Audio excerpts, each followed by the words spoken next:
Welcome back to another one of my videos. I'm so sorry I have been MIA here lately. My phone had broke down on me and I had to wait for another one to come in because I do use my phone for recording, and then it's just been so busy between clients and staying at home with my kids, so it's hard for me to get videos up, so I have to do them during nap time, and usually during nap time that's when I'm working on clients. So I do apologize. I miss making videos for you guys, so I'm going to try really hard to get back on that, possibly just start making videos on the weekend, I guess. So today I want to show you guys how I do my nails. I wear press-ons because I am super allergic after years and years of trying to figure out why in the world my skin was breaking out, why I had this horrible rash, and why I had to be on steroids. It is because I am allergic to acrylic, I'm allergic to the hard gel, I'm allergic to gel polish. Just years and years of overexposure has caused me to have severe contact dermatitis. Now, I love to have my nails done, so I had to figure out a way to have them done, and so I went old school. You know, we used to buy press-ons when we were little girls because we loved having our nails done. Well, now I've taken the professional side of it and have come up with this. And if you guys also wear press-on nails or like to have nails occasionally, this is such a great alternative to having them done. So just stay tuned, and I'm going to show you guys everything that I use and how I prep, and show you guys how I apply them. Okay, so you're going to want your press-on nails. I bought these off of Amazon, and they are just the short natural. I don't know if you guys can look that up, but I will leave a link down below where I did get these. I'm gonna have to order some more because these right here are the ones that I use the most, and I'm gonna be running out of those soon. Okay, and then you're going to need a nail glue. This is my all-time favorite nail glue, especially for these press-on nails. I find that this one just works amazing. You do need to be very careful when you're using it and be sure that you apply your nail correctly and on straight, because once it's on, it's on. You're going to need a cuticle remover. I have my cuticle remover in this little bottle. The cuticle remover that I use is Blue Cross. This is an amazing cuticle remover. I also use this in my pedicures, so I'll put some drops of this in there, and it really does wonders with removing the dead skin off of the bottom of my client's feet. Okay, and then a buffer of your choice. You can use a small one if you've got that. This sand turtle is my favorite. I get these from Sally's. I just like the foamy ones. I do need to find a higher quality one of these. So if you do use a buffer like this and you have a favorite, leave a comment down below because I am looking for a new brand to use. And then these also are from Sally's. These are a 180 grit nail file, and I love these. These are my favorite just because of the curve. I absolutely love this curve because it goes with the nail so well, and I never nick a client. You're gonna need a cuticle pusher, your nippers, and if you are experienced with an e-file, you're going to need your sanding band and your cuticle clean bit, along with a nail brush. Okay, so to save some time in this video, I have already done all my prep, but I will walk you guys through this and show you how I done it. So to start off, you're going to want to clip all of your nails back. You're going to want to shape them just round or straight across, whichever you prefer. And then I use my cuticle remover, put a few drops on each hand or each finger. And then this is my all-time favorite cuticle pusher as well. I got this off of, what is the name? It's a nail supply. Premier Nail Source is where I get it. This is where I get a lot of my nail supplies. I do not know if you have to be licensed or not. I'm pretty sure it is for professionals only, but you could check it out and see for yourself whether or not it is. So what I do is I start off by pushing the cuticles back, and once I have done that to all of my nails, then I will take this scraper side and I pull back the sides of my nails and I just get in there and I scrape away on all the sides. And then once I have done that, then I will take my e-file, and this is the e-file that I use. Again, my favorite e-file. It is one of the ones that hang on your station, but you're just going to put that in, lock it, and then I go around my sidewalls, cuticle, and the sidewall again, and then I will just buff on top of my nail very lightly. I only go about 10,000 rotations per minute so that I'm not damaging my nail. And then once I have buffed all that shine off and removed old glue, then I will insert my cuticle clean bit, and I will go around and I will just clean my cuticles. If you do not have one of these, you definitely should invest in one. I did not have one prior to maybe like 6 months ago, and this is a life changer. It's great. It really does remove a lot of cuticles. So if you don't have one of these, get a cuticle clean bit. You'll love it. Okay, so once you've cleaned up your cuticles really well, then I also like to go back again and pull my sidewalls down, and I will just clean up any dead skin in the sidewalls that I've missed or possibly missed. So once you've removed all the shine, you're just going to take your rubbing alcohol and you're going to spritz all of your nails, and then you're just going to brush the excess dust off. So you want to make sure that you are definitely cleaning your nail plates off. You want to get all of that dead skin off. That's what's going to help your nails stay. Okay, so the next step is to size your tips, and I have already done that. So I have got all of my tips here. And once you have sized, then you're going to just shape them in your preferred shape. I like the almond oval look. These are a tad bit long, so the way that I make sure that I've gotten mine even and the same is I'll take the one that I started out with that I have already. What I actually do is I hold this onto my nail like so, and then I'll hold it down with my index finger and I'll just snip off what I don't want, and then I'll shape it so that I've got the perfect length for myself. Then once I've got that length, I'll take that shaped nail and I'll stick it on top of a new one, and that way I can just cut off all the excess and shape that so that I've got even nails.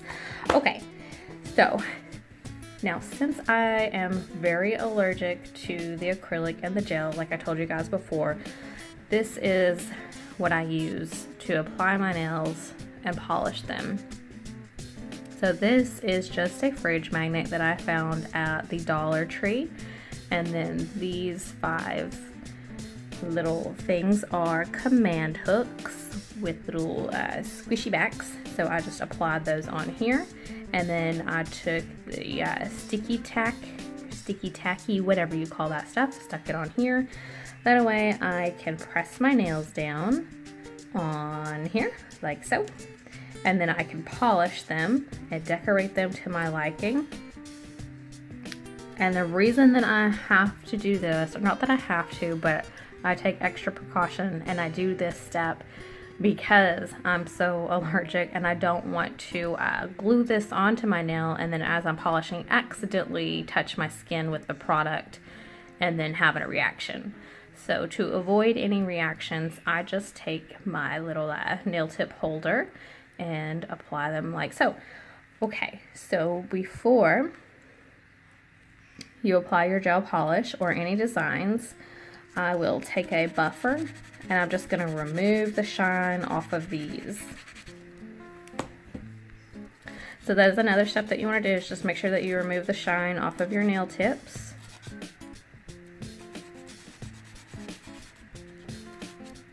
And it does not have to be perfect, as long as you've got it roughened up just a little bit. And basically this is the exact same reason that your doing your nails this way, is because once you have roughened them up and removed the shine, your polish or your glue or whatever you are doing has something to stick down onto. When you're using gel polish on your natural nail or a nail tip, it just slides around if it doesn't have anything to stick to. So if it's shiny, it'll just slide off and or shrink underneath your UV or LED light, and that's just frustrating. So you'll just give those a quick buff. So I'm going to give all of these nails a quick buff, and I will be right back. Okay, so I'm just going to start polishing these nail tips. Now, I think I'm wanting to do probably my pinky and my pointer, these rose gold. So I'm going to go ahead and start off with that. And I do turn this upside down. And I always balance my pinky on whatever I'm working with. Look how pretty that color is. It will focus. Oh, I love it. Okay, so pinky and my pointer, because I cannot get enough of this color. And then I think I'm going to do this like dusty purplish gray on the ring.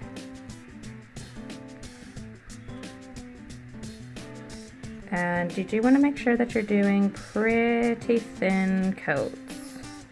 Even if you have to go back and do 3 coats, just make sure that they're nice and thin so that your polish is not going to wrinkle up underneath the UV or LED light.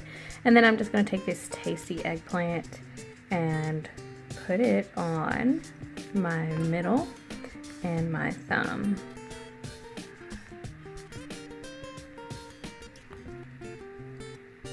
So if anyone else out there is allergic to acrylics or gel products, this is such a great alternative, and I'm so glad that I figured out a way to have my nails done. And I get a lot of compliments on these as long. Okay, so here is what 2 coats of these colors look like.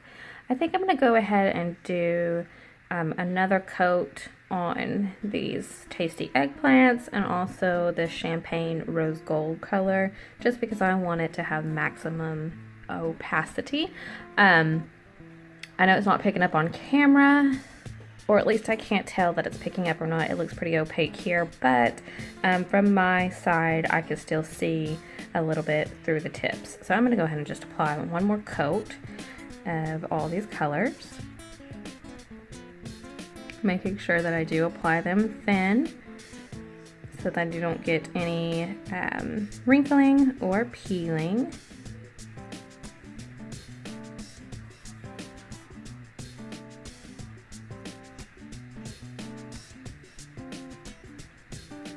Top coat, I'm going to be using Light Elegant.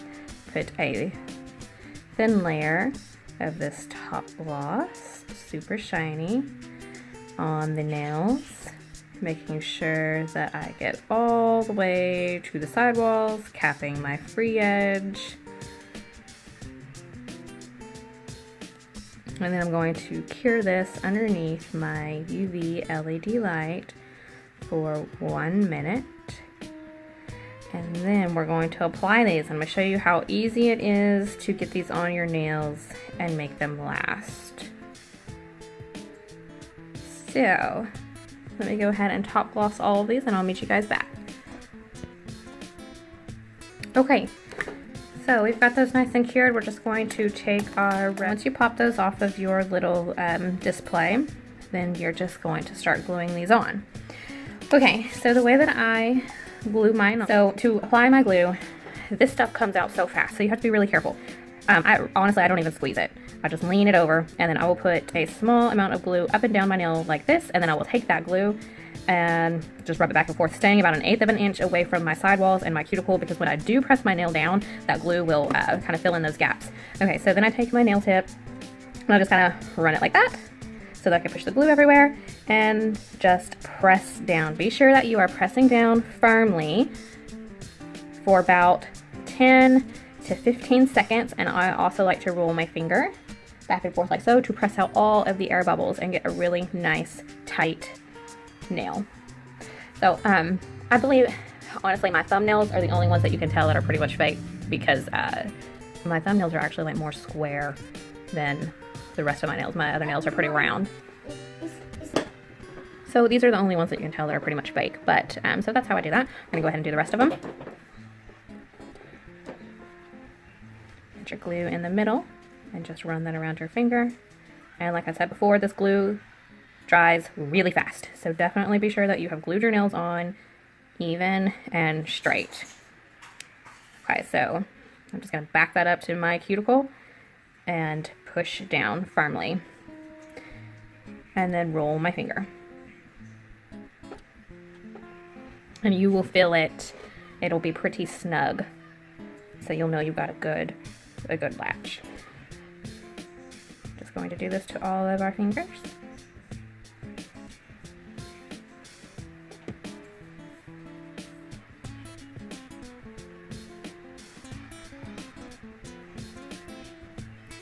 Definitely go slowly as you're pushing these down, so you can be sure that they're on straight, as well as pushing all of the bubbles out. Taking the nail glue again, getting a small dot right in the middle, and then running that from sidewall to sidewall, staying 1/8 of an inch away. And the reason I say 1/8 of an inch away is because I don't want the glue to spill out of both sides, so I'll take my nail tip and kind of push it. As I'm pushing it up and down like this, it will push that glue up into my cuticle and my sidewalls where it needs to be, so that I have a nice secure nail. Again, rolling it back and forth. So simple, so easy. And if you aren't experienced with this nail glue, definitely buy a brush-on applicator, just because it is much easier. Because if you accidentally squeeze this sucker, you're going to have a lot of nail glue come out and quite a mess. Okay, so just mash that one down. And honestly guys, my prep work is where it's at. I truly believe if you do the proper and correct amount of prepping of your nail, then these are going to stay on. Like I said, I get about 3 weeks out of mine. Okay, so there are my nails. And if you decide that they are a bit too long, even though you've already filed them and shaped them, you can go back in and reshape them. Mine, I feel, might be a tad bit too long, so I'll just go in and reshape. Now, this is a service that I also offer to my clientele. I put this on my menu for clients who like to have the occasional nail done for parties, or little girls, people who are allergic to products like I am. So this is how I get my nails. I hope you guys enjoyed this video. If you have any questions or comments, please leave them down below, and I will see you guys in my next one. Bye!